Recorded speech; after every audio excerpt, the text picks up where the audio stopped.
आम्ही आलेलो आहोत 3 नंबरच्या ताईच्या घरी आणि मी तुम्हाला शेती दाखवते तिची। तर तिच्या घरी ना सगळ्या फळांची झाडे आहेत, तर चला बघूया। इकडे आहे नारळाचे झाड, इकडे आहे पपई, इथे पेरू आणि इकडे आहे फणस, इथे नंतर आंब्याचे झाड आहेत आणि धान्य ठेवण्यासाठी या पेट्या आहेत। तर तिच्या घरी ना सगळ्या फळांची झाडे घरीच आहेत, तर चला दाखवते। इकडे नंतर मोठे फणसाचे झाड आहे आणि याला ना खूप फणस लागतात। इकडे शेवग्याचे झाड आहे, नंतर चला बघूया।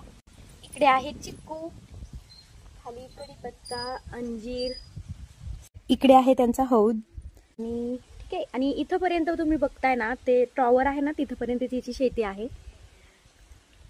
तर सर्व धान्य तिचे शेतामध्येच होते।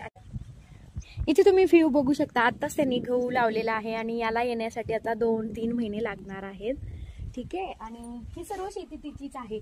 तर तुम्ही व्ह्यू बघा, किती सुंदर दिसत आहे, खूप मस्त इथे आल्यानंतर फील होते। इथे ना पाटीत त्यांनी खोबरे वगैरे ठेवलेले असतात, ते घरीच यूज करतात। आईच्या घरची होम टूर दाखवते। आता हे वरचा व्ह्यू झालेला आहे, आता मी खालचा व्ह्यू तुम्हाला दाखवते।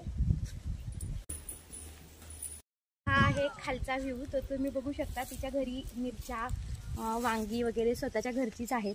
त्यांच्या शेतामध्ये सगळ्या पालेभाज्या त्यांनी लावतात। इकडे आहे गहू आणि या आहेत ही आहे माझी मोठी दी, ही आहे माझी 2 नंबरची दी आणि ही आहे माझी 3 नंबरची दी। आणि हे आहे ॲपलचे झाड, इकडे आहे मेथी भाजी। तर तुम्ही बघू शकता इकडे आहेत मिरच्या आणि खालचा व्ह्यू बघा किती सुंदर दिसत आहे। ही आहे गव्हाची शेती आणि हा गहू त्यांच्या घरीच पिकवला जातो। तर इकडे नारळाची झाडे आहेत, तुम्ही वरून पाहिलंच असेल किती सुंदर व्ह्यू दिसतो। आणि इकडे आहे लिंबाचे झाड। तर इकडे बघा यांची मस्ती कशी चाललेली आहे, यांना ना शेतामध्ये खूप मस्ती करायला आवडते।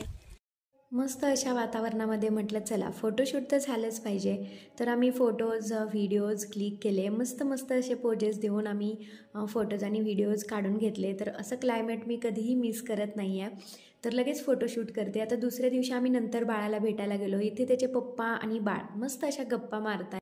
माझ्या दीला ना साडींची शॉपिंग वगैरे करायची होती, त्यासाठी आम्ही इथे टेंभुर्णीमध्ये शीतल कोठारी यांच्या शॉपमध्ये आलो होतो।